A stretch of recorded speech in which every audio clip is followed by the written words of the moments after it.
Bonjour à tous et à toutes. Nous recommençons ce cycle de conférences qui avait débuté le 24 septembre. La Fondation Kazip Kojazor et l'Institut Elie Wiesel vous proposent d'assister depuis cette date à un cycle de 4 conférences sur le thème « Se réinventer pour vieillir autrement ». Le thème de la rencontre d'aujourd'hui porte sur les EHPAD et nous espérons qu'à l'issue de cette conférence, vous connaîtrez tout sur ces institutions médicalisées pour les personnes âgées. Avant de commencer, je voudrais remercier l'Institut Elie Wiesel, lieu de culture et de débat, d'avoir permis la tenue de ce cycle de conférences dans le cadre de l'ECUGE et d'avoir collaboré avec la Fondation Kazip Kojazor à sa création. Comme vous le savez peut-être, en tant qu'organisme central de l'action sociale et du médico-social de la communauté juive, la Fondation Kazip Kojazor vient au secours des personnes les plus fragiles depuis 1809. Elle a abrité des établissements qui accueillent des personnes en situation de handicap et des personnes âgées, mais aussi des services sociaux qui accompagnent des personnes qui connaissent des difficultés de parcours. Pour les personnes âgées, la Fondation Kazip Kojazor propose 2 types d'établissements, des EHPAD et des résidences autonomie pour les personnes autonomes.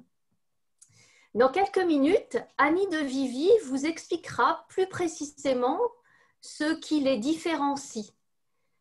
La Fondation Kazip Kojazor possède 2 résidences autonomie, une qui se trouve à Paris, dans le 12e arrondissement, qui s'appelle la résidence Moïse-Léon, et une autre qui se trouve à Nice, qui s'appelle la résidence Villa Jacob. À la différence des résidences autonomie dont je viens de parler, les EHPAD dont il est question aujourd'hui sont des établissements médicalisés pour des personnes âgées plutôt dépendantes. Et la Fondation Kazip Kojazor gère 4 EHPAD, 2 en Île-de-France, à Paris et à Créteil, un EHPAD à Nice et un autre à Aix-les-Bains. Tous ces établissements fonctionnent comme des EHPAD classiques, à ceci près qu'on y mange cachère et qu'on y vit au rythme du calendrier juif et de la tradition juive. D'autres institutions abritent aussi des EHPAD qui proposent des prestations plus ou moins similaires. Parmi elles figure bien sûr la Fondation de Rothschild qui gère 4 EHPAD situés en Île-de-France. Avant de laisser la parole à nos invités, je vous présente Annie de Vivi qui a accepté d'animer le débat ce soir. Elle est gérontologue. Elle a fondé en 2000 le magazine H-Village pour les seniors et pour les aidants, qui met en ligne chaque semaine toutes les actualités sur le bien vieillir. Annie de Vivi en est la rédactrice en chef. Elle a aussi publié en 2017 un livre qui s'appelle « J'aide mon parent à vieillir debout », qui propose 10 conseils pratiques pour accepter sa situation d'aidant. Annie de Vivi est donc une personne très bien informée sur les services destinés aux personnes âgées et notamment sur les EHPAD, dont elle va vous parler maintenant. Donc, je lui passe la parole. C'est elle qui également présentera nos invités. Voilà, à vous la parole, Annie. Très bien. Bon, on va peut-être déjà présenter les invités quand même. On vous présente Madame Béatrice Bernard qui travaille dans le groupe MAPAD, qui est un groupe d'établissements pour personnes âgées dites dépendantes. Vous gérez des résidences pour personnes âgées aussi et vous faites partie du conseil stratégique. Est-ce que c'est bien le cas? Oui, bonjour à tous. Très bien. Madame Claire Rad, on ne vous voit pas là, je crois encore, mais si, on vous entend. Donc, vous êtes la directrice du pôle senior de la Fondation Kazip Kojazor. Ah, peut-être pas encore, mais elle va finir par arriver. Monsieur Thierry Darnaud, vous êtes psychologue, vous êtes maître de conférence à l'Université de Toulouse, Jean Jaurès, et vous êtes co-responsable du Master 2 professionnel de psychologie, gérontologie clinique. Et vous connaissez bien la vie des EHPAD.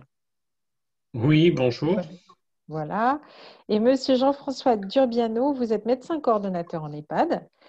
au jardin de Marliot de la Fondation Casib Cosazor qui se trouve à Aix-les-Bains. Est-ce que c'est bon? Ah, moi je ne vous entends pas. Si. Il faut, euh, il faut ouvrir votre son.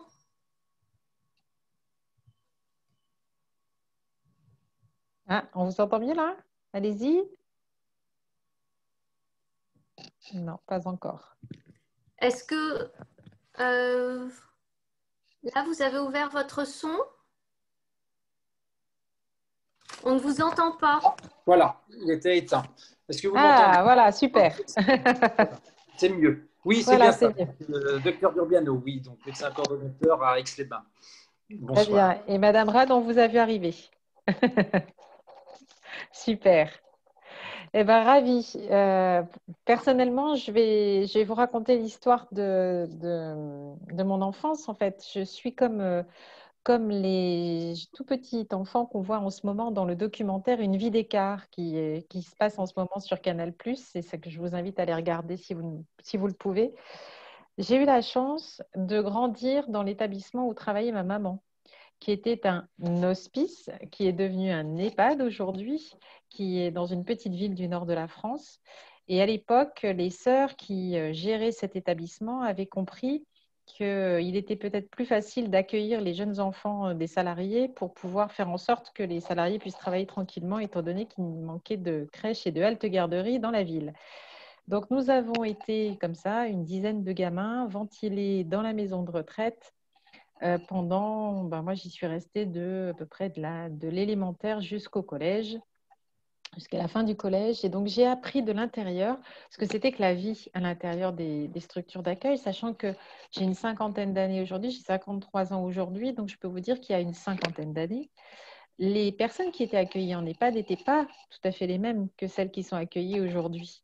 Et aujourd'hui, c'est pour ça que la Fondation Kazib Kojazor a plusieurs types d'établissements. C'est parce que selon le niveau de besoin d'aide que l'on a, selon le niveau de besoin en soins que l'on requiert, on va choisir différents types d'établissements, puisqu'en France, aujourd'hui, on a la chance d'avoir plusieurs solutions qui vont quand on a décidé de vivre à plusieurs, hein, quand on a décidé ou quand on pense que son domicile ne vous correspond plus ou qu'il est moins sécurisant ou vous avez besoin d'une présence quotidienne, eh bien, vous pouvez choisir d'aller dans des colocations, dans des résidences intergénérationnelles, dans des petites unités de vie, dans des résidences autonomie, dans des résidences seniors. Et toutes ces structures sont destinées aux personnes qui ont un besoin de sécurité, un besoin de présence, mais pas forcément un besoin en soins quotidiens 24 heures sur 24. Et la bascule, elle se fait en général à ce moment-là. C'est quand les besoins en soins requis sont plus prégnants, quand la présence de services d'aide à domicile, de services de soins, d'hospitalisation à domicile qu'on peut orchestrer dans tous ces lieux qui accueillent des personnes plus ou moins valides, en fait, bascule et qu'on est dans une situation où on a besoin de présence 24 heures sur 24 de professionnels de type soignant. Et là, eh bien, c'est là que ces structures qui sont 7700 en France, il y a 7700 établissements pour personnes âgées dépendantes en France et ils sont répartis partout sur le territoire. Dans ces établissements-là, vous avez une présence 24 heures sur 24 de professionnels dits soignants. Et en tout cas, vous êtes certain que vous aurez au moins l'équivalent de quelqu'un qui a un diplôme d'aide-soignant à vos côtés tout le temps et qui donc sera en capacité de réagir ou en tout cas de faire appel aux ressources sanitaires du territoire. Ces établissements pour personnes âgées dépendantes, donc elles sont 7700, elles sont majoritairement publiques. Ce sont des établissements qui sont gérés soit par la puissance hospitalière, soit un hôpital, soit ce sont des structures autonomes, mais elles sont de statut public hospitalier, soit elles sont de statut public territorial, c'est-à-dire qu'elles relèvent des villes, elles relèvent des conseils communaux d'action sociale. Ça, c'est la majorité, c'est presque 50% des 7700 structures. Le reste, la moitié qui reste, elle se redivise en deux, en gros. Une moitié qui est associative, congrégationniste, qui est issue de ce monde congrégationniste des fondations, des associations, et qui aujourd'hui sont gérés par des groupes ou des associations individuelles. Et puis le reste, les 20-25% qui restent, ce sont des établissements privés, commerciaux, qui appartiennent à des groupes qui sont soit cotés en bourse, soit des groupes indépendants ou des entreprises indépendantes d'individus qui ont décidé de gérer leur structure. Et dans ces établissements, quel que soit son statut, vous avez 3 tarifs qui vont vous accueillir. Vous allez devoir signer un contrat de séjour quand vous allez rentrer dans la structure et vous allez découvrir que vous allez devoir régler, enfin que vous allez être soumis à 3 tarifs. Et vous allez surtout régler le tarif hébergement, qui est alors, les 3 tarifs sont les tarifs hébergement, soins et dépendance. La raison pour laquelle vous rentrez dans un établissement pour personnes âgées dépendantes, c'est que le niveau de besoin d'aide et le niveau dit de dépendance est rangé dans une grille qui s'appelle la grille Agir. Et cette grille, elle range les individus dans des cases de 1 à 6. Plus vous avez un GIR élevé, plus vous êtes proche de 6, plus vous êtes autonome, physiquement, psychiquement, dans les actes de la vie quotidienne, dans votre niveau de décision. Et plus vous allez descendre dans le niveau de la grille Agir, plus vous allez être en situation de besoin d'aide, un besoin de soins. Et dans les établissements pour personnes autonomes, dites autonomes, en fait, quand les personnes atteignent ces niveaux de GIR qui sont GIR 1, 2, 3, c'est là qu'en général, la question de l'évolution de l'habitat et de s'interroger vers où est-ce qu'on reste. Est-ce qu'on reste dans une résidence autonomie, mais comment? Ou est-ce qu'on va en établissement pour personnes âgées dépendantes qui sont normalement structurés pour pouvoir accueillir ces personnes qui ont ce niveau de besoin d'aide-là? Sauf que les tarifs en question, ils dépendent aussi de ces histoires de GIR. C'est-à-dire que quand vous allez rentrer, vous allez donc avoir le tarif hébergement, soins, dépendance. Dans la partie dépendance, le reste à charge et le ticket modérateur des GIR 5-6 vous sera facturé, plus le tarif hébergement. Et là, que vous soyez dans un établissement public, privé ou associatif, le tarif hébergement ne sera pas tout à fait le même. Vous aurez un tarif qui va aller de un peu moins de 2 000 € à beaucoup plus que 2 000 € par mois. Ça peut monter jusqu'à 4, 5, 6. J'ai vu même 7 000 € par mois. C'est très rare, mais ça arrive. Et donc ça va dépendre du type de structure dans lequel vous rentrez, de son niveau d'hôtellerie, mais aussi de la stratégie et de l'implantation de l'établissement, puisque les coûts et les tarifs sont beaucoup liés à la question de l'implantation physique et immobilière des établissements. Donc ce tarif-là, il vous revient, il peut être compensé par des aides, et notamment l'aide sociale, si l'établissement est habilité à l'aide sociale. Et dans ces cas-là, c'est le département et c'est la collectivité locale qui va faire l'avance pour vous de ce tarif hébergement, mais cette avance sera conditionnée à l'obligation alimentaire, c'est-à-dire à votre capacité, à la capacité de vos proches de financer ce tarif hébergement et ce reliquat du tarif dépendance. Et le reste, sinon, sera redevable à la succession. Ça aussi, c'est un énorme impensé des personnes qui nous écrivent sur hvillage.com, mais ils découvrent tout ça au dernier moment et donc c'est assez compliqué pour eux de se rendre compte de ce à quoi on a droit.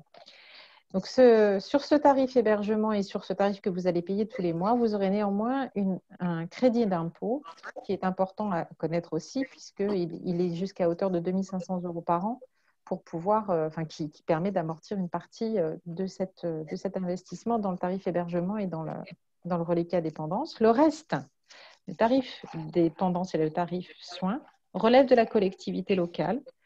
Alors, je vous passe les tuyaux entre l'Agence régionale de santé et le département, mais ce sont ces collectivités-là qui vont financer ces tarifs de soins et dépendance avec l'établissement. L'établissement va devoir négocier avec ces structures son niveau de soins et son niveau de dépendance, ses budgets alloués, qui lui permettront d'embaucher les salariés qui correspondront aux moyens qui lui seront alloués.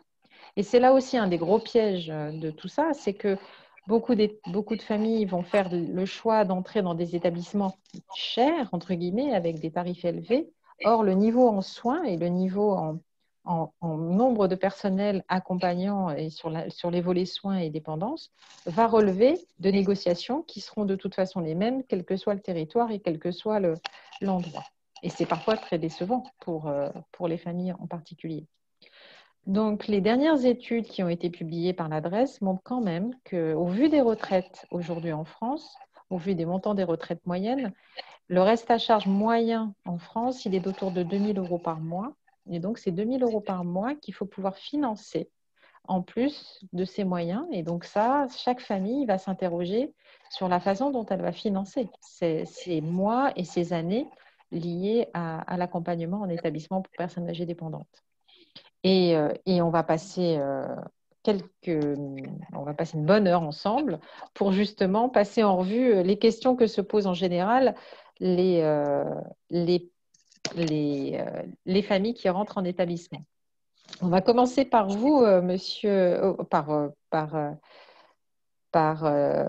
monsieur Darnaud. Monsieur Darnaud, vous connaissez bien les profils des personnes qui rentrent en EHPAD. Quelle est, de votre point de vue, les raisons qui vont faire qu'on y entre?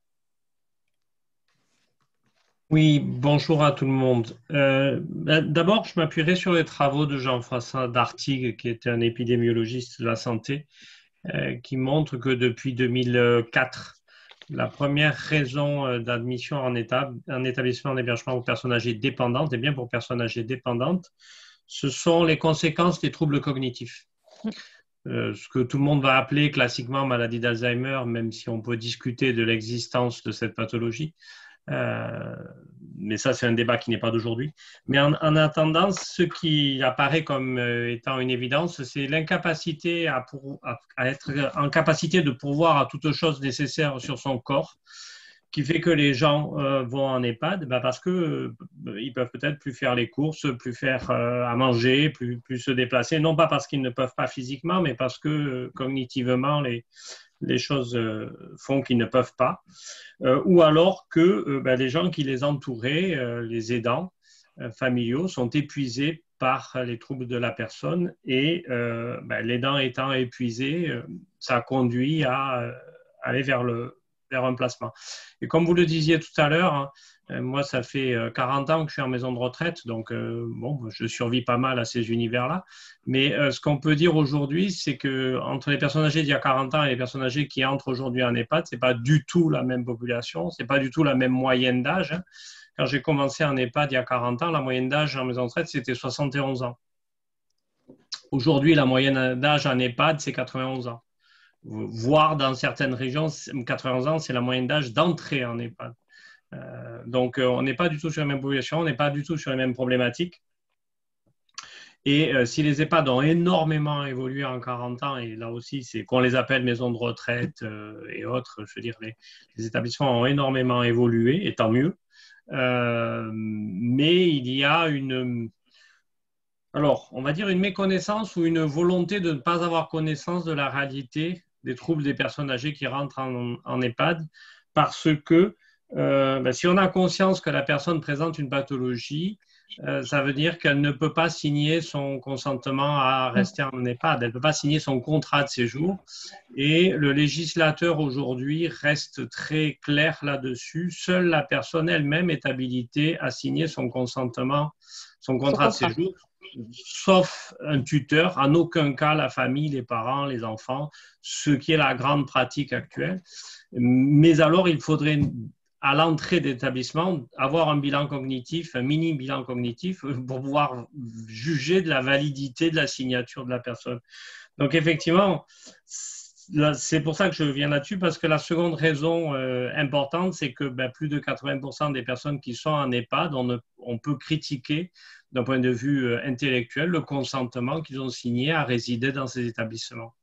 Et quand on fait des études psychologiques, j'ai des étudiants chaque année qui font des études psychologiques sur avez-vous participé au choix d'entrer en EHPAD, plus de 50% des gens répondent que c'est un choix par défaut. J'aurais préféré rester chez moi, j'aurais préféré rester avec ma fille, avec mon mari, etc. Mais ils ne pouvaient plus, mais j'étais seul. Mais donc, j'ai choisi par défaut parce que ce n'était pas mon premier choix. Et plus de 40 autres %, le choix s'est fait sans leur consentement. donc les gens n'ont pas participé activement à leur consentement. Voilà, donc il ne reste... D'ailleurs, ça, c'est un joli mot à interroger, le mot placement. Et on y travaille pas mal sur H-Village en bousculant un petit peu les familles, en leur disant on confie son proche si vraiment le proche n'arrive pas à prendre la décision seul. Oui, mais je voudrais revenir sur, pour moi, ce qui est très important, c'est le législateur refuse qu'on puisse confier quelqu'un ou placer quelqu'un. Et ça, le législateur est très carré là-dessus. Et je donne, enfin, je suis entièrement d'accord avec le législateur. On est dans un grand vide juridique, mais aussi il faut entendre la détresse des familles qui se retrouvent avec quelqu'un de âgé à gérer, qui ne peut plus se gérer et qui ne veut plus entrer en maison de retraite, qui ne veut pas entrer en maison de retraite. Et quand on travaille avec les services des MAIA et autres services de coordination gérontologique, on entend tout le débat éthique entre mise en danger de soi, mise en danger d'autrui. Hein, je ne sais plus me servir du gaz, etc. Mais je refuse d'aller en EHPAD. Et qu'est-ce qu'on fait? Donc, on est dans un entre-deux historique où il y a effectivement la question de suppléer à une autonomie décisionnelle qui ne sait pas se dire. Est-ce que vous aviez un dernier point? Non, mais voilà en gros le profil des résidents. Et quelles sont les personnes qui s'occupent, qui prennent soin de ces personnes, Madame Bernard, dans les établissements où vous travaillez? Quel est le profil juste? Alors, on a vu le profil des personnes accueillies, des habitants, comme dit le rapport de Denis Pifto, mais et vous? Quel est le profil des personnes qui y travaillent? Le profil des personnes qui y travaillent est le même dans tous les EHPAD, puisque ce fonctionnement des établissements est régi, comme vous l'avez dit, par des contrats qui fixent les moyens et les engagements, notamment en termes de ressources. Alors, globalement, pour poursuivre dans votre description très claire et très détaillée du secteur, c'est un secteur qui se caractérise par une dynamique de l'emploi extrêmement importante. Il y a 830 000 personnes qui travaillent dans ce secteur-là. Ça comprend l'ensemble de l'activité de la dépendance. À peu près la moitié en EHPAD, mais en général, les personnes qui travaillent dans les EHPAD ont ou plus tard travailleront à domicile également dans le domaine de la dépendance, voire à l'hôpital. C'est également un secteur qui se caractérise par le fait qu'il y a beaucoup d'évolution, de formation, de qualification, et très fréquemment on observe une dynamique très importante de passage d'une fonction à une autre, en général qui va à l'évolution. Et ça, il faut également le souligner, bien qu'on ait encore beaucoup de formations à réaliser dans beaucoup de domaines pour s'adapter justement à ce profil que vient de décrire M. Darnaud et aussi aux exigences que les familles ont. Il y a en gros 3 catégories de personnel. Des personnels, pour faire simple, des personnels qui s'occupent des soins aux personnes âgées, des personnels qui s'occupent plutôt des aspects hôteliers et de vie sociale, et des personnels qui s'occupent plutôt des aspects administratifs et techniques. Dans les personnels médicaux, bien entendu, les médecins, ici représentés par le docteur Di-Piano. Alors, le médecin est un médecin coordonnateur, ce n'est pas un médecin qui, a priori, suit cliniquement les résidents. Chaque résident a son propre médecin, théoriquement, qui le suit et qui est prescrit. Néanmoins, le médecin coordonnateur coordonne l'ensemble des intervenants, qu'ils soient internes ou extérieurs libéraux, s'assure des formations, justement, et des processus. C'est un acteur clé dans les EHPAD. Il est malheureusement, je me permets de donner mon avis, en temps sans doute insuffisant dans nos établissements, mais c'est une fonction qui est relativement récente et je pense que ça va aller dans un sens de progression, en tout cas tout à fait souhaitable. Il y a des infirmières, bien entendu, des infirmières. Je précise, puisqu'on voit expliquer au mieux pour tous les gens qui nous écoutent, que souvent les familles s'étonnent qu'il n'y ait pas des infirmières forcément la nuit. Il y a des EHPAD qui ont des infirmières la nuit, mais c'est, je pense, une minorité. C'est quelque chose dont on peut penser que ce serait souhaitable, effectivement, que ça se développe, puisque là, les pathologies, les multipathologies de nos résidents nécessitent souvent des soins bien au-delà de la période diurne. Des infirmières donc, des aides-soignantes qualifiées, aides médico-psychologiques, assistantes de gérontologie, je fais un ensemble, ce sont des personnes qui s'occupent de la personne âgée, sa toilette, je dirais ses soins corporels, ses activités, etc. Des ergothérapeutes, des psychologues, des psychomotriciens, quand on en a dans l'établissement. C'est là où vous avez parlé effectivement de la négociation. Globalement, Nous arrivons à peu près aux mêmes modalités, aux mêmes moyens, mais néanmoins, il y a quelques disparités ou quelques différences. Par exemple, la présence d'un psychomotricien. Alors, je ne suis pas du tout à temps plein, hein, c'est pas du tout ça. Ce sont des petites parties de temps de ces gens, donc ils sont sur plusieurs établissements ou ont d'autres activités, et ils interviennent auprès des résidents qui en ont besoin. Dans cette partie hôtelière, on va trouver bien entendu les personnes qui s'occupent de l'entretien et du ménage de la maison et des appartements ou des chambres, et qui également s'occupent, je dirais, d'être en relation avec ces résidents. Je vais revenir sur l'aspect relationnel ensuite.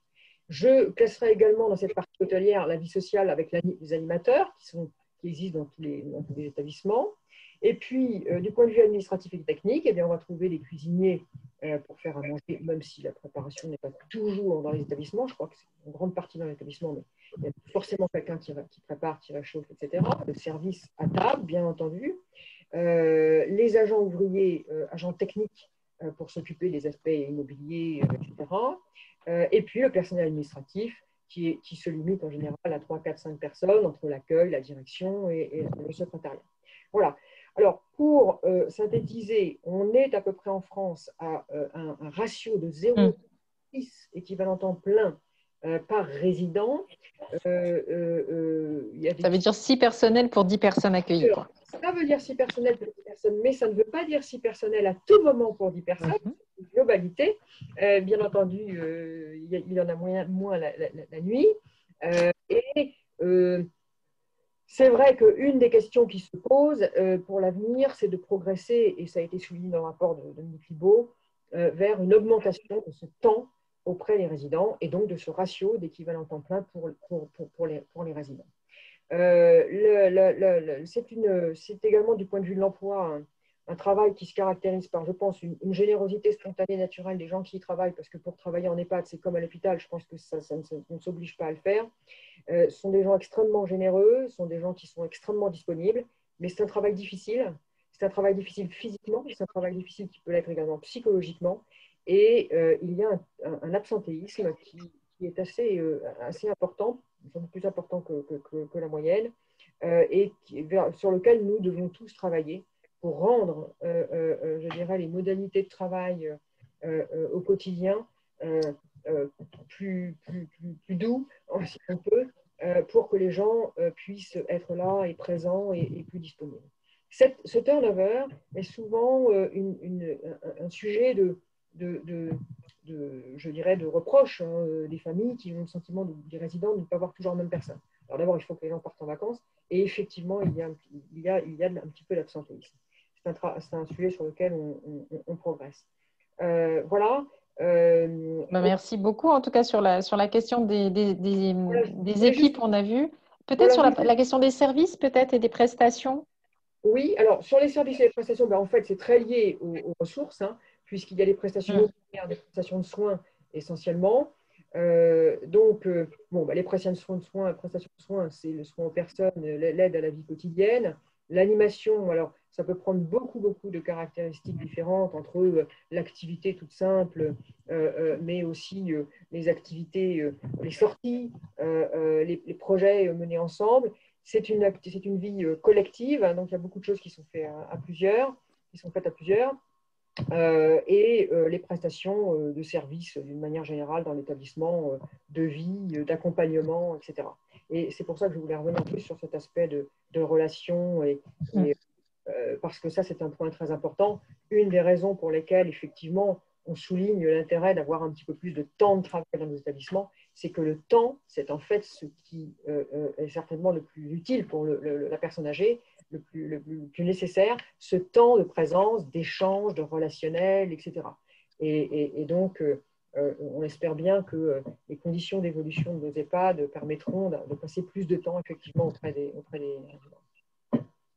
Eh ben, merci beaucoup. On va peut-être justement rebondir sur une question qu'on avait envie de poser un peu plus tard, mais je vous la pose maintenant, Madame Rad.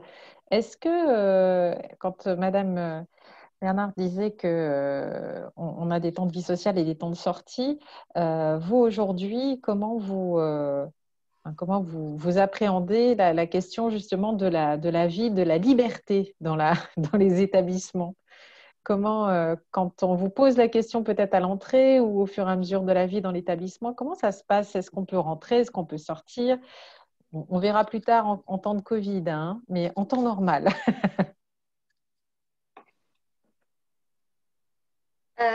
Madame Rad, on ne vous entend pas. Ah,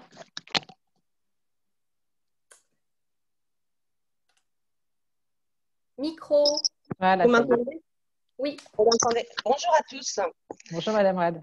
Bonjour, je vous ai entendu pour la question, merci. La liberté d'aller et venir dans les EHPAD, c'est la réglementation est assez claire à ce sujet. Après, ça dépend aussi de profil des personnes qui viennent dans des EHPAD.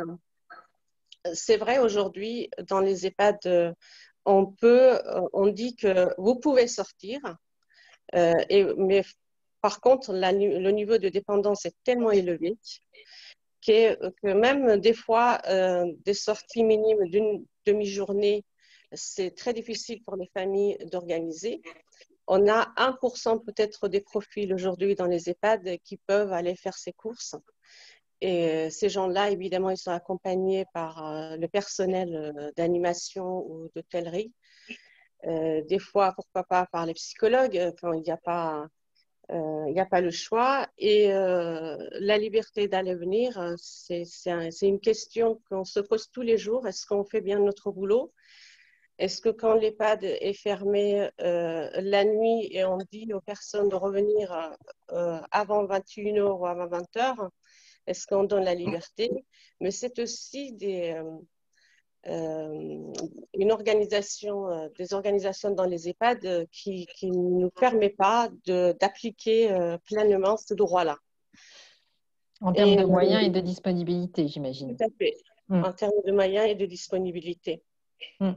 Et sinon, oui, évidemment, des personnes qui peuvent sortir et ils sont autorisés. Le mot autorisé, c'est pas.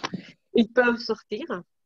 Et avec une organisation, avec les familles nous prévient pour préparer les médicaments pour les sorties. On n'est pas aujourd'hui pour les 100% des personnes, et des fois il y a des personnes dépendantes qui souhaiteraient sortir, mais là ça devient difficile pour les familles. Même si la personne souhaite de sortir, les familles ne peuvent pas organiser ça. Donc oui, c'est un débat. C'est un débat important. Question à se poser tous les jours pour chaque profil et chaque demande, quoi. Alors, on parlait des sorties, mais on va revenir sur l'entrée. Monsieur Durbiano, pouvez-vous nous expliquer justement ce que disait Monsieur Darnaud tout à l'heure, c'est-à-dire la question du consentement quand on rentre? Vous faites partie des gens qui vont donner leur aval sur l'entrée d'un établissement. Expliquez un petit peu comment ça se passe, l'entrée en établissement. Oui, alors les choses, bonjour à ceux que je n'ai pas vus tout à l'heure. Donc effectivement, l'entrée en établissement, donc maintenant c'est de plus en plus protocolé dans le sens où maintenant il y a souvent ce qu'on appelle une prévisite. Donc les gens, déjà il y a sur des dossiers d'admission, donc on va déjà regarder par rapport à des dossiers d'admission qui sont maintenant assez standardisés, si on a les capacités à pouvoir recevoir d'une manière adéquate les personnes, savoir si on a les moyens pour. Donc, c'est effectivement, il y a des pathologies pour lesquelles on n'aura pas les moyens de prendre en charge. Des gens qui vont nécessiter d'une surveillance, par exemple, des gens qui sont en soins palliatifs de manière importante, qui ont besoin de soins de manière régulière, même la nuit. C'est des profils qu'on ne pourra pas forcément prendre en charge. Comme les profils des fois psychogériatriques, avec des problèmes d'agitation nocturne, des problèmes de grandes difficultés cognitives, ça va être des fois difficile, en sachant qu'il y a des EHPAD qui ont des unités protégées, d'autres qui n'en ont pas. Donc effectivement, les EHPAD qui n'ont pas d'unités protégées ne vont pas pouvoir prendre des gens déambulants. Alors que les EHPAD comme la nôtre, où on a 14 lits en unité protégée, on pourra prendre plus des personnes démentes déambulantes.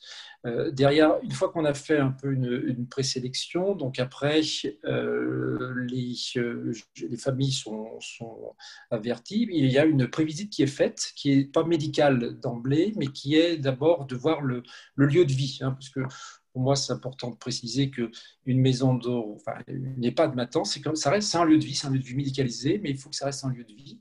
Donc, c'est le nouveau lieu de vie de la personne. Donc, pour nous, c'est important que la personne vienne voir, accompagnée de la famille, qui voit l'atmosphère, voit un petit peu les chambres, voit l'atmosphère un petit peu du futur potentiel lieu de vie. Donc, ce qui fait qu'une fois que ceci est fait, après, il y a une visite médicale qui est faite. Donc là, on voit avec enfin, c'est pas une visite médicale de soins, hein, mais c'est un entretien avec la psychologue, avec la cadre, avec le directeur. Et souvent, même la personne vient manger à l'établissement. Ce qui permet effectivement de discuter et de voir si effectivement la personne souhaite rentrer. Et ça permet de faire tout un cheminement intéressant au niveau psychologique, ce qui permet après de faire une entrée, une acceptation qui est assez importante. Alors, bien entendu, je rejoins ce que disait M. Darnaud tout à l'heure. Donc, on nous demande maintenant le consentement éclairé, donc sur des personnes cognitivement où il n'y a pas de problème, mais sur des gens qui sont type Alzheimer, sur des démences, il y a un biais qui est là automatiquement parce qu'ils ne vont pas pouvoir, ils n'ont plus la possibilité d'avoir un esprit critique par rapport à ça, c'est évident. Donc, et une fois que tout ça fait, donc l'entrée se fait en général et voilà.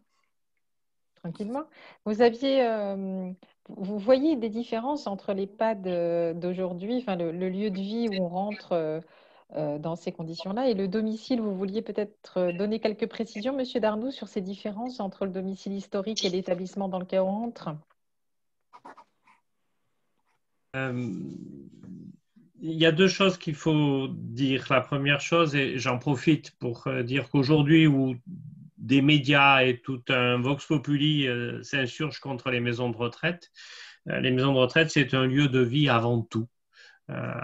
Et qui s'organisent pour que les gens puissent continuer leur vie. Donc, opposer le domicile et la maison de retraite, pour moi, c'est une mauvaise façon de voir les choses. La façon dont il faut se poser la question, c'est le continuum. Mais qui dit continuum dit qu'une entrée à maison de retraite devrait pouvoir aussi s'accompagner par période, à domicile, voilà, par semaine, par mois. Oui, d'aller-retour, de séjours temporaires, des choses comme ça. C'est ça que vous voulez dire? Oui, voire même des hébergements à la journée, à la nuit, enfin, du vrai hébergement alternatif dans un continuum. Parce que c'est un lieu de vie et que pour moi, il est, en tant que psychologue, entre vivre chez soi au 5e étage et ne recevoir que la visite de son aide-soignante 10 minutes par jour le matin et le soir, et le coucou du porteur du repas à domicile, et vivre dans un lieu où j'ai une vraie vie sociale, des échanges avec les gens, etc., d'un point de vue psychologique, pour l'état de santé de la personne, il n'y a pas photo. Il n'y a pas photo. L'homme est un animal qui a besoin avant tout de relations. On y reviendra sur le Covid tout à l'heure. Et puis, la seconde chose que je voudrais aussi dire, donc moi, je refuse qu'on les oppose et qu'on fasse des différences. C'est un lieu de vie. Vous parliez tout à l'heure de la difficulté à laisser sortir les gens, mais je suis désolé, la maison de retraite, c'est un domicile. Donc, moi, on ne m'empêche pas de sortir de mon domicile. Si mon état de santé fait que je me mets en danger dehors, et là le législateur n'a pas prévu les choses, on fait porter la responsabilité de ce qui arrive dehors au directeur ou au médecin ou aux personnes responsables de l'EHPAD, alors qu'elle n'est pas de par les textes. Et que donc là, il y a un glissement de responsabilité morale qui fait grand problème, mais sur lequel il va bien falloir que le législateur vienne. Ensuite, la dernière chose que je voudrais dire pour clarifier le débat, c'est que la dépendance coûte le même argent qu'on soit à domicile ou en EHPAD. La question, c'est que ce ne sont pas les mêmes payeurs. Mais ça, c'est les travaux de Thomas Rapp qui l'ont bien démontré. Un GIR 2, aujourd'hui, coûte grosso modo 4 à 5 000 euros. Entre 4 et 5 000 euros, GIR 2, GIR 1.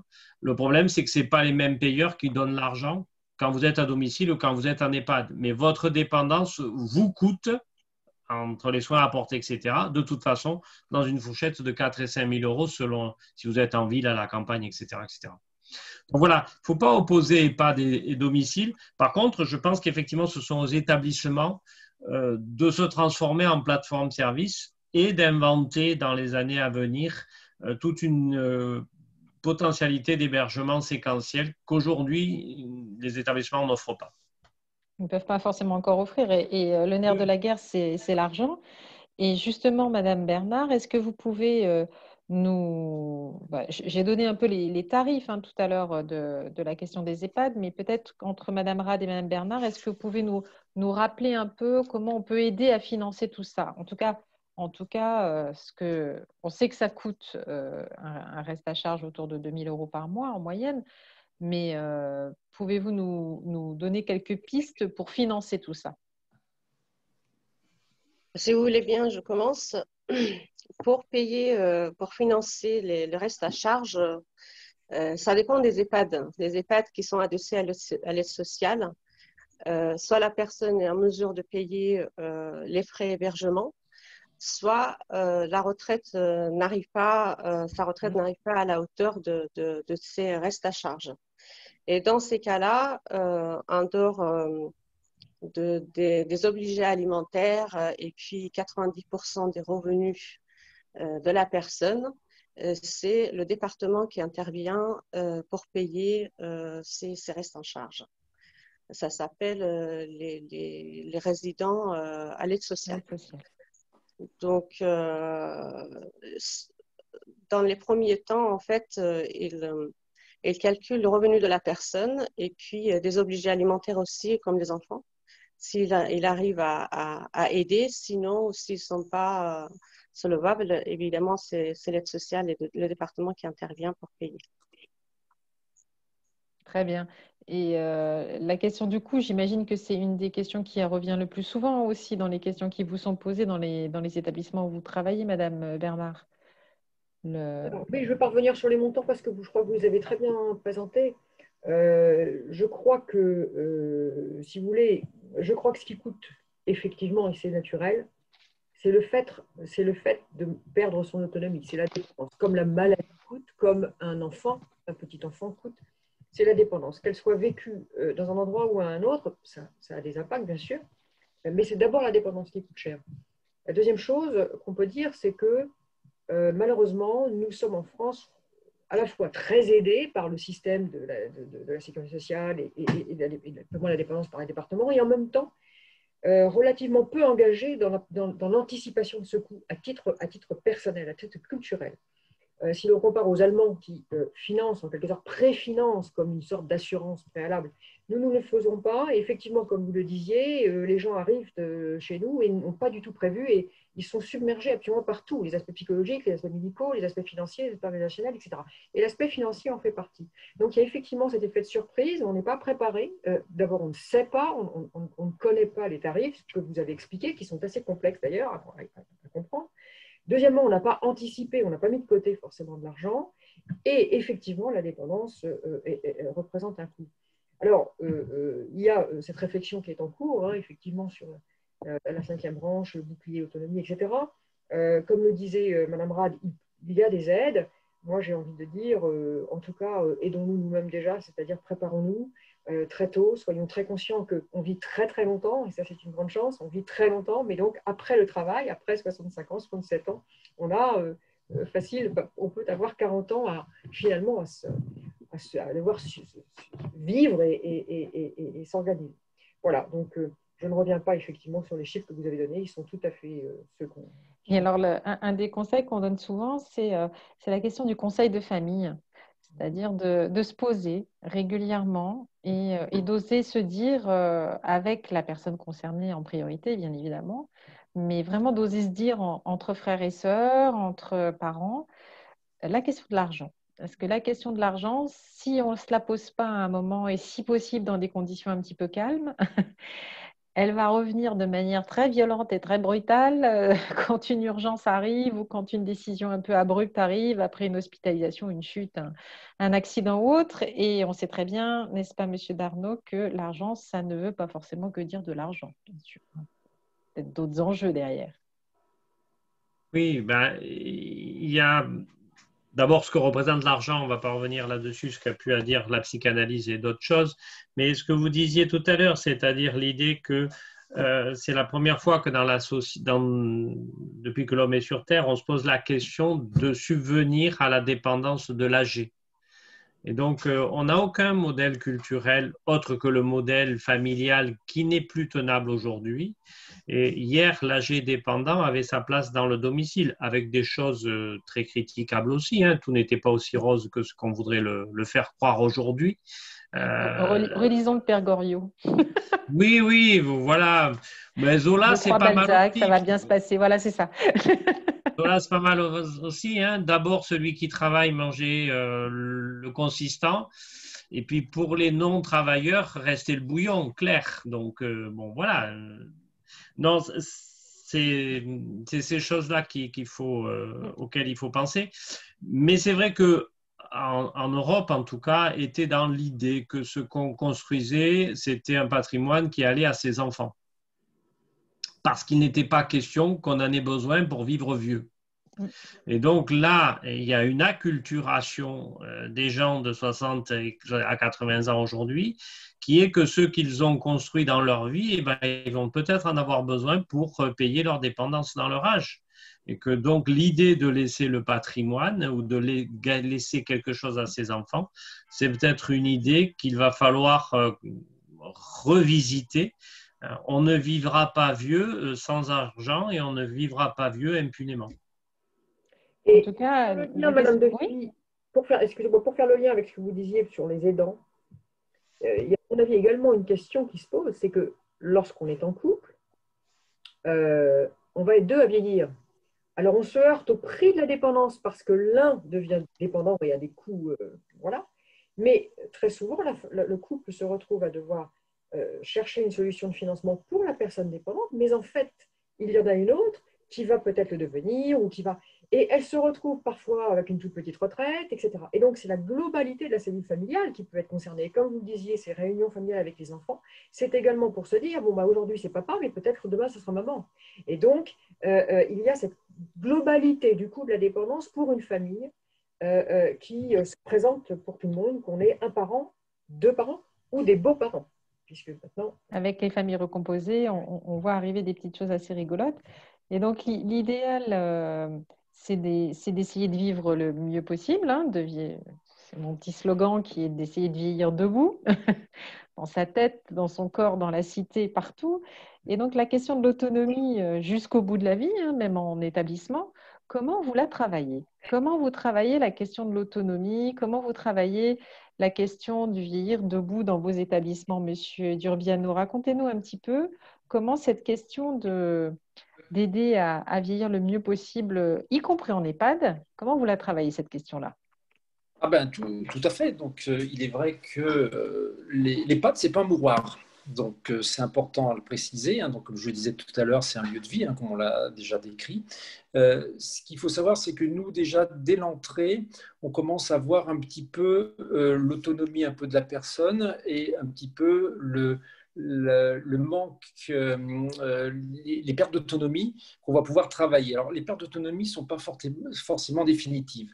Parce que dans les entrées, donc on a des gens qui arrivent par exemple par rapport à des chutes à domicile, donc avec une fracture du col de fémur ou autre, ou une déshydratation qui fait que pendant le temps hospitalier, on a une espèce de demi-grabatisation, mais qui est temporaire. Donc, ce qui fait qu'on peut arriver à réautonomiser les gens par rapport à ça.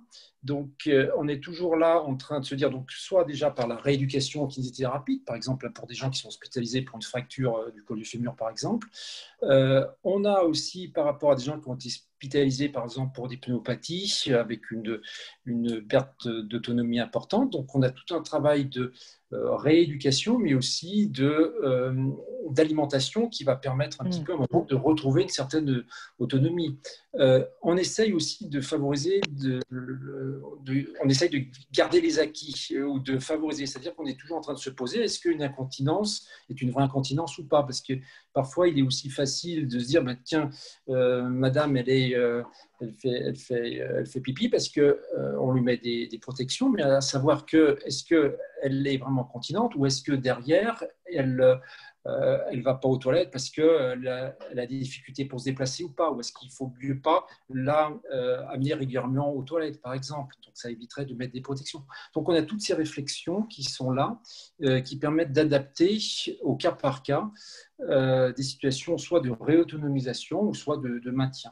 Par exemple, aussi parce que il y a aussi à un moment donné un certain hospitalisme ou une certaine régression chez certaines personnes, souvent même quand elles sont à l'hôpital. Donc nous, on essaye justement d'aider à maintenir ces acquis ou essayer de les articuler. Et avec des fois, et régulièrement, on a des situations où les gens, alors effectivement, on ne va pas passer d'un GR2 à un GR6, mais on a des situations où on arrive à stabiliser les personnes facilement, puis qui retrouvent une qualité de vie, que ce soit psychologique ou physique, d'une manière acceptable. Ça, c'est évident. Donc, c'est une satisfaction non seulement pour les gens, les familles, mais aussi pour nous. Donc, voilà. Donc, l'EHPAD, c'est pas la fin de quelque chose, mais c'est une nouvelle étape qui permet aussi de trouver un certain équilibre, une certaine sérénité aussi. Et concernant la vie et l'autonomie psychique ou la vie relationnelle, vous aviez envie de... On aimerait bien vous entendre, Monsieur Darnaud, sur des histoires sur des réalités qui ne sont pas forcément très bien connues parce qu'elles ne sont pas forcément toujours bien relayées dans les médias notamment. Mais voilà, qu'est-ce que vous constatez, vous, dans la vie et dans l'autonomie des personnes en établissement? Alors, il y a deux choses qu'il faut bien distinguer pour que le propos soit clair. Il y a l'autonomie fonctionnelle dont vient de parler le docteur Durbiano et je n'ai rien à rajouter à ce qu'il a dit. Et puis, il y a l'autonomie décisionnelle qui est effectivement la capacité à diriger sa vie par soi-même et pour soi-même, qui est mise à mal par les pathologies cognitives. La question de l'autonomie en maison de retraite, en établissement d'hébergement, c'est surtout la question d'être mis en capacité d'exercer des choix et d'être autant que se peut, d'être respecté dans ses choix. Bon, un exemple tout simple, être conduit à table quand on n'a pas faim, ça n'a aucun sens. Être conduit pour dormir quand on n'a pas sommeil, ça n'a aucun sens. Mais que nos déambulations embêtent toute une maisonnée, ça n'a aucun sens non plus. Donc c'est toujours ce débat éthique et ce dilemme entre l'autonomie décisionnelle d'un sujet à respecter et le collectif à faire vivre. Et donc, il y a des établissements dans lesquels cette autonomie est vraiment respectée et toute une prise en charge est organisée autour de la liberté de choix des gens, en les protégeant de leurs troubles. Et puis, il y a d'autres établissements où ce n'est pas tout à fait la même chose qui s'y vit. Et ça n'a rien à voir avec l'argent que coûte l'établissement. Il y a des établissements très onéreux où vous êtes peu respectés et inversement. Et il y a des hébergements gratuits parce que vous êtes à l'aide sociale et ce n'est pas pour autant que vous y serez respecté non plus et inversement. Donc là aussi, ce que disait le docteur Durbiano est très important. Quand on envisage un EHPAD, le plus important, c'est d'aller visiter l'établissement vers lequel on pense aller pour aller sentir l'établissement, voir comme la qualité de vie, ça transpire l'établissement. Et savoir justement si mon autonomie sera respectée et favorisée. Et quand on y vit, parce que je le vis de l'intérieur en y ayant vécu quand j'étais petite, mais maintenant pour mes proches, quand on quand on a choisi un établissement et que ça se passe bien, Madame Rad, comment vous faites pour travailler la qualité au long cours? C'est-à-dire le fait que les équipes vont changer, des directions vont changer. Comment on fait pour essayer de travailler au long cours cette qualité institutionnelle, cette volonté d'autonomie? Comment vous travaillez tout ça? Là, dans l'organisation des maisons de retraite, c'est toute une équipe pluridisciplinaire qui est autour de projets de vie de la personne. On ne valorise pas souvent le projet de vie des personnes, mais c'est un très bon procédé en fait pour proposer une qualité dans l'accompagnement. Une équipe pluridisciplinaire, ça va des personnes paramédicaux aussi qui viennent de l'extérieur. Et puis, je dis toujours, les EHPAD, c'est une ville dans la ville. Il y a aussi la restauration qui est un point clé dans l'organisation d'un EHPAD parce que maintenant, la nourriture, c'est devenu un volet de soins. Et il faut voir dans l'ensemble les 24 heures dans un EHPAD. Et les 24 heures, la journée démarre à 7 heures du matin, ça finit à 20h30. Et toute une journée à suivre le projet, à avoir chaque personne dans son métier. Et puis, je ne suis pas très pour sectoriser les métiers, mais parfois, ça nous aide de faire chacun autour du projet de la personne, de se réunir et de proposer un accompagnement selon la vie, le projet individualisé de la personne. Donc, c'est vrai que autour de résidents dans les EHPAD, il y a un médecin coordonnateur, il y a les infirmières, il y a un psychologue, il y a aussi des psychomotes. Il y a de choisir, une fois que la personne devient dépendante, le fauteuil adapté. Il y a aussi la question de contention qui est très important. Il y a la demande des familles, parce que je dis toujours en France, nous, les familles viennent avec une valise, déposent la personne et puis s'en vont. Et après, il faut tout expliquer. Dans les pays scandinaves, c'est pas comme ça en fait. On arrive, on s'installe, la famille, pendant 4 semaines, pour construire le projet individuel de la personne avec le personnel. C'est vrai aujourd'hui, ce qui nous manque, c'est cette collaboration avec les familles, cette collaboration en confiance avec les familles, pour qu'on puisse les aider à venir s'installer chez nous, à venir souvent pour nous aider à construire le projet. C'est comme ça qu'on arrive à avoir une qualité de vie pour la personne. Alors, c'est super ce que vous dites là, parce que ça me fait le lien avec un sujet que je voulais qu'on aborde. C'est le sujet des contre-pouvoirs, entre guillemets, mais aussi de l'expression de la vie des gens qui y vivent. Est-ce que quelqu'un, alors peut-être Madame Bernard, vous pourriez nous raconter ce que c'est qu'un conseil de la vie sociale? Alors, je rejoins vraiment Madame Rad pour répondre à votre question, sur la question précédente qui était la qualité de vie, la qualité de service. La qualité de vie, la qualité de service, à mon avis, le facteur clé, c'est une relation effectivement avec la famille. Et donc, on en vient au conseil de la vie sociale. Une relation de la famille, à la fois individuelle avec son parent qui est dans l'EHPAD, mais aussi avec le personnel. Et le fait que tout le monde comprenne que finalement, je pense que personne ne souhaite que ça se passe mal. Et tout le monde souhaite que ça se passe bien. Alors, par contre, chacun a ses limites parfois.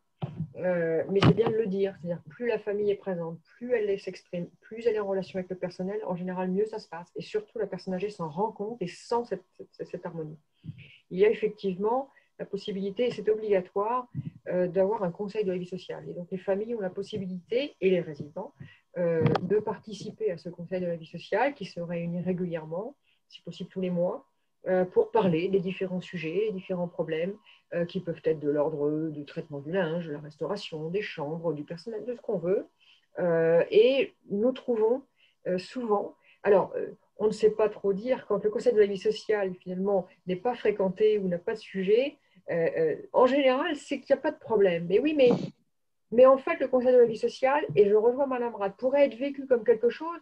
on n'a pas de critique à faire, tant mieux, parce que nous, bon, ce n'est pas forcément ce qu'on cherche, mais construisons notre projet de demain, c'est-à-dire donner des idées, qu'est-ce qu'on peut faire ensemble. Et le conseil de vie sociale est un espace d'expression. Il est assez peu utilisé. Alors, il faut dire que les familles, lorsqu'elles sont très présentes, utilisent la vie quotidienne, enfin, utilisent l'espace quotidien pour s'exprimer. Donc, finalement, elles n'ont peut-être pas besoin de venir au conseil de vie sociale.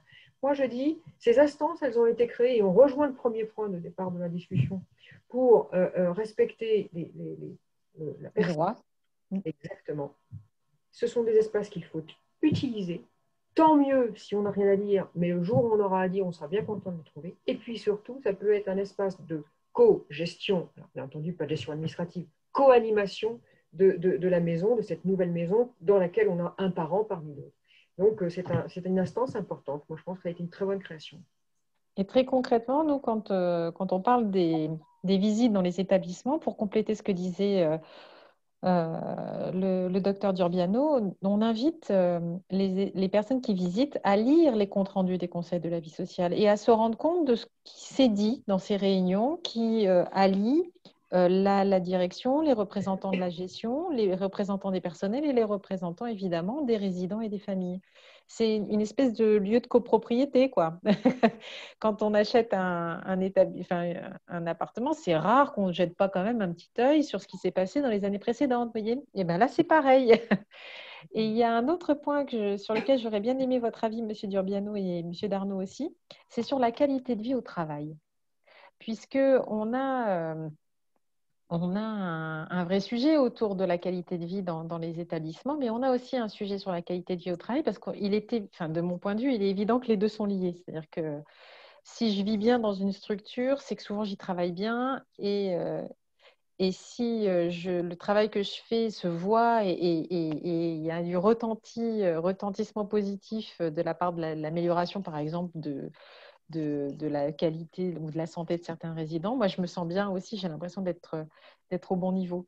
Qu'est-ce que vous menez comme travaux là-dessus ou qu'est-ce que vous avez envie de nous raconter sur la qualité de vie au travail avant qu'on passe aux choses qui sont moins drôles? Lequel veut prendre la parole? Je peux peut-être commencer. Donc, à titre personnel, donc, dans l'établissement où je travaille, donc moi ça fait 27 ans, puisque j'ai commencé presque ma carrière et je n'étais pas encore taisé que je travaillais déjà en EHPAD en tant que remplaçant de médecin. Donc, et donc après, j'étais médecin d'établissement. Il faut savoir que le meilleur critère un petit peu de la qualité, c'est aussi l'absence, ou du moins un turnover qui est moins important, enfin qui n'est pas trop important. Donc, dans certains établissements, donc pour différentes raisons, il y a un turnover important et dans d'autres, non. Nous, on sait qu'on a un turnover qui est moins important parce que donc il y a vraiment une tradition qui s'est faite presque familiale, dirons-nous, avec des équipes qui ont formé d'autres équipes, etc. Donc, ce qui fait qu'on a des équipes assez anciennes. Alors, ça tient aussi du fait de l'évolution aussi des choses, dans le sens où avant, il n'y avait pas forcément de réunion, chacun faisait son travail dans son coin, il n'y avait pas forcément de concertation des équipes les unes avec les autres. Et puis, effectivement, les maisons de retraite qui sont transformées en EHPAD se sont structurées progressivement avec un cadre. Il n'y avait pas de cadre avant. Il faut savoir que c'est l'infirmière la plus ancienne qui avait un rôle d'infirmière senior ou d'infirmière référente. Mais donc, il y a eu après un encadrement qui s'est mis en place avec des réunions qu'il n'y avait pas forcément. Donc, il y a eu un petit peu progressivement une professionnalisation et puis des équipes qui commençaient à parler ensemble, ce qui est bien que maintenant on a des réunions qui sont quotidiennes, hein, donc ça paraît normal aujourd'hui, mais il n'y a pas si longtemps que ça, il y a une dizaine, vingtaine d'années, on n'avait pas ce genre de choses.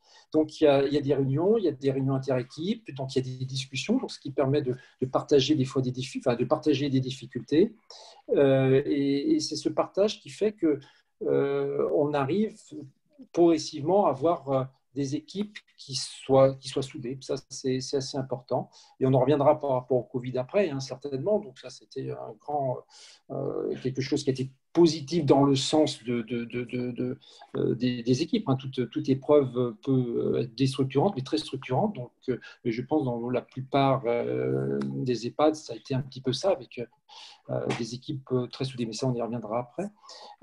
Donc voilà, donc moi, ce qui pour moi, c'est ça. C'est toujours aussi la remise en question. Et puis aussi de dire qu'on fait des belles choses. C'est toujours satisfaisant il est toujours en train de féliciter les équipes quand effectivement on voit des personnes âgées qui, à un moment donné, vont bien, sont heureuses, ou qu'on arrivait à dynamiser, à avoir quelqu'un qui était très dépressif en arrivant et qui progressivement a trouvé sa quintessence dans l'EHPAD. Donc ça, c'est des grandes satisfactions. Donc c'est ça qui fait qu'à mon avis, on arrive à avoir la qualité de vie en EHPAD. Hein. Donc, et puis, comme je dis, c'est dans la diversité qu'on se construit, et c'est un petit peu ça, et c'est ce partage-là qui permet de discuter avec l'ensemble des équipes, que ce soit les équipes soignantes, les équipes de l'hôtellerie, les équipes… Voilà, donc à chaque fois, nous, on dit, hein, on est sur le même bateau, donc il faut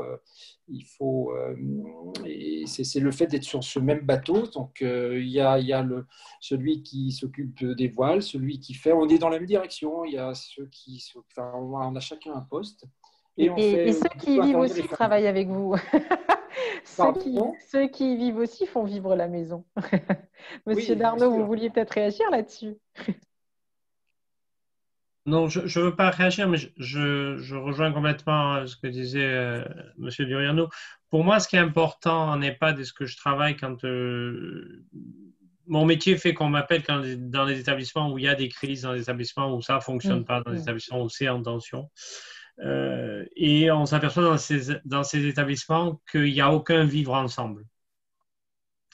Et que effectivement, le maître mot, c'est ce que vous disiez tout à l'heure, docteur, c'est vivre ensemble. Et moi, je dis au directeur d'établissement, il faut abolir les projets de vie, parce que le projet de vie, il n'y a que moi-même qui suis compétent pour établir mon projet de vie. Donc, arrêtons de construire des projets de vie pour les gens à leur place.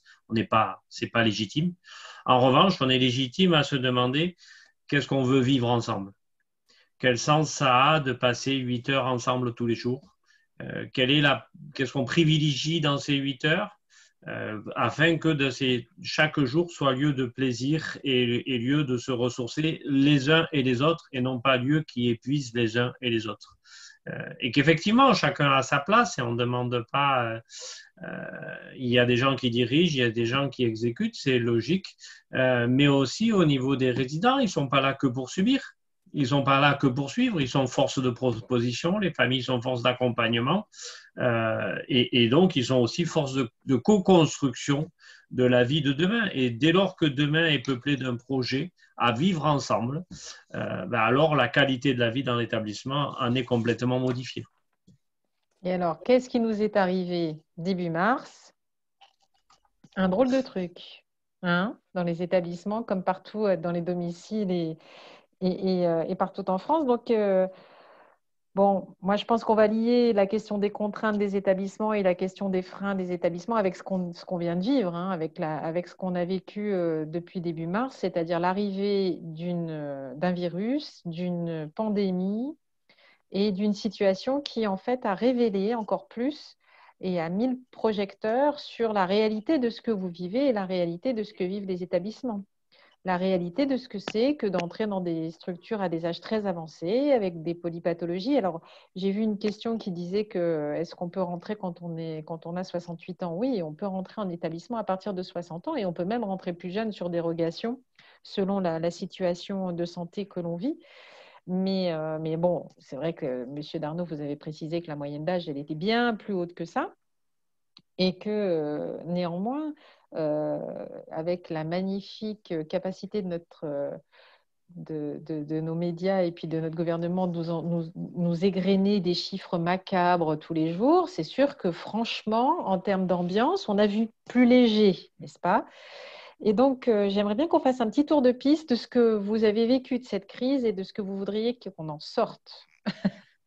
Par le haut, si c'était possible. Qui est-ce qui a envie de nous raconter un peu ce qui s'est passé et comment il verrait qu'on avance? Est-ce que Madame Rad, peut-être, vous pouvez nous raconter un peu et Madame Bernard? Oui, en fait, ce qui était très, très difficile au mois de mars, c'est les consignes qui nous ont donné le confinement. Le confinement, c'était une épreuve difficile, humainement pour les personnes âgées. Moi, ce que j'ai fait, j'ai rapidement fait notre service Covid avant que les tests soient disponibles. Et dès que les personnes étaient symptomatiques, les asymptomatiques, de toute façon, on ne pouvait rien faire. Et pour l'organisation de la journée et les vacances, tout ça, j'ai dit, écoutez, on va essayer de garder le planning tel qu'il est. On ne touche pas les services ordinaires. On va organiser un service à part. Et ce service à part, il fallait des locaux, il fallait quelque chose d'adapté, ce que j'ai organisé dans le PASA. Donc, PASA, j'ai installé évidemment un hôpital En PASA, de on ne sait pas campagne. bien ce que ça veut dire quand on n'est pas de chez vous. Pardon. Qu'est-ce que ça veut dire PASA, madame? PASA, c'est un service qui est créé dans les EHPAD pour les activités adaptées. Des résidents de l'EHPAD iront dans la journée dans ce service-là avec l'aide des ASG, des soignantes spécialisées en gérontologie, pour les activités adaptées. Donc, voilà, le PASA. Et ce service de PASA, je l'ai tout de suite dissocié, en fait, pour la gestion de la crise sanitaire des autres services de l'EHPAD. Et ça nous a aidé, en fait, de ne pas confiner des personnes qui nécessitaient pas d'être confinées. Les gestes barrières s'étaient respectés. Il faisait à peu près beau. Et puis, les visites des personnes qui n'étaient pas malades avec des visières très rapidement, avec des masques en tissu que les gens ont cousus chez eux, aient eu lieu dans le jardin, dans les locaux dédiés.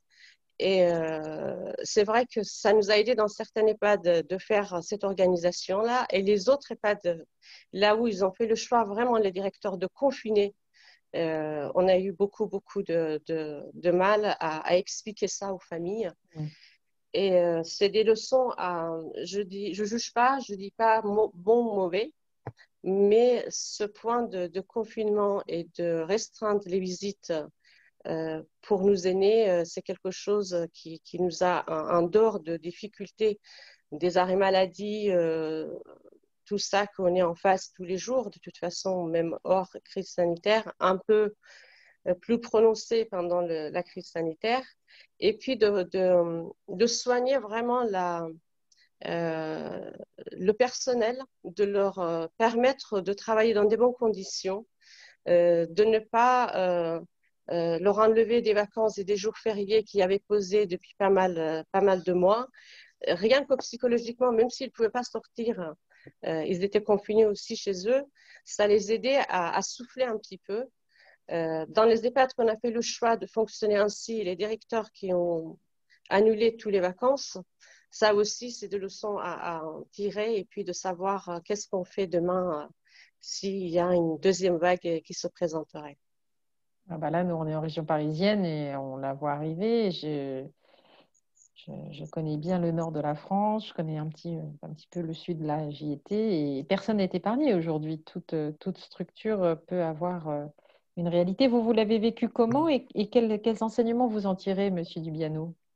Alors justement, oui, donc effectivement, donc nous en Savoie, alors chaque EHPAD et puis chaque région a vécu, enfin a fait comme il a pu. Donc nous, on a eu la chance de pouvoir se protéger et commencer à mettre les mesures barrières euh, avant que des clusters arrivent vers chez nous. Donc, ce qui fait qu'effectivement, d'autres EHPAD, hein, surtout dans la région parisienne et la région de Strasbourg, donc il y a eu effectivement, les mesures barrières ont été mises en place alors que déjà le virus était déjà installé. Nous, il y a eu toute cette période un petit peu de flottement pendant, je dirais, les 15 premiers jours où on avait parlé protection, donc c'était un peu compliqué, où il y avait cette grande crainte puisqu'il fallait protocoler plein de choses, que ce soit au niveau des mesures barrières, les salles dédiées Covid, donc il y avait plein des protocoles aussi de soins.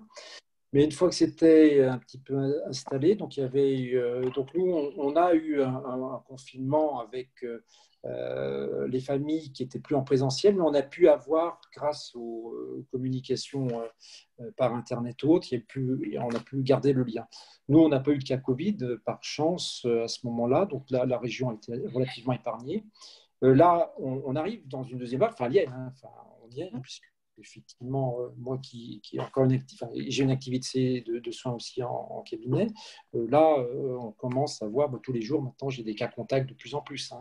Alors, ça touche des populations assez jeunes, post-thématique. On a des maisons de retraite dans le secteur qui commencent à avoir des cas, mais on reste sur pour l'instant, et heureusement, sur des symptômes peu importants et pas de cas de gravité hospitalière, en tout cas au niveau EHPAD. Mais on redouble de vigilance à nouveau. Alors, on était très vigilants aussi par rapport aux équipes, hein, donc on avait des réunions très, très, très régulières. Ça nous permettait aussi d'avoir aussi des tours qu'on faisait régulièrement aussi avec les pensionnaires, qui ont bien compris les choses, bon, bien entendu, sauf ceux qui avaient des problèmes démentiels dans les unités protégées, mais là, ils n'étaient pas anxieux par rapport à ça, puisqu'ils n'ont plus la cognition pour savoir ce qui était l'actualité. Et vous étiez suffisamment zen pour pouvoir ne pas leur transmettre votre angoisse, ça c'est bien. Il fallait, on était en passé, oui. mais on était. Oui. Donc, voilà. Oui. Nous, je dirais, on a eu un entraînement l'année dernière, puisqu'on a eu un épisode grippal assez important. On a eu une dizaine de personnes, donc on a dû vivre en confinement un petit peu avec isolement en chambre, un petit peu avec tout ce qui a été fait. Donc, on avait eu un petit entraînement une année avant. Donc, mais avec effectivement les craintes. Mais nous, notre rôle, c'était surtout de rassurer les équipes. Et puis quand on travaille en équipe, c'est toujours important que d'être tout seul, isolé dans sa tour d'ivoire. Je pense que c'était important. Et donc, ça a beaucoup rapproché ça a beaucoup rapproché les résidents avec les équipes. Avec les familles, ça s'est bien passé. Alors, il y a toujours une ou deux familles cas historique, essaient de venir, de rentrer dans les champs d'une manière insidieuse, mais bon, ça, c'est toujours les côtés anecdotiques. Ça me donne l'occasion quand même de répondre à une des questions d'une internaute qui demande s'il y a le Wi-Fi dans vos établissements.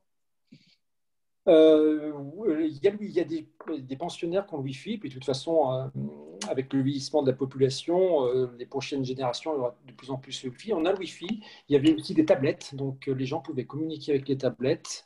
Le directeur avait plusieurs tablettes, donc il y avait des moments où, avec les différentes technologies actuelles, les pensionnaires pouvaient garder contact avec leur famille. Tout à fait.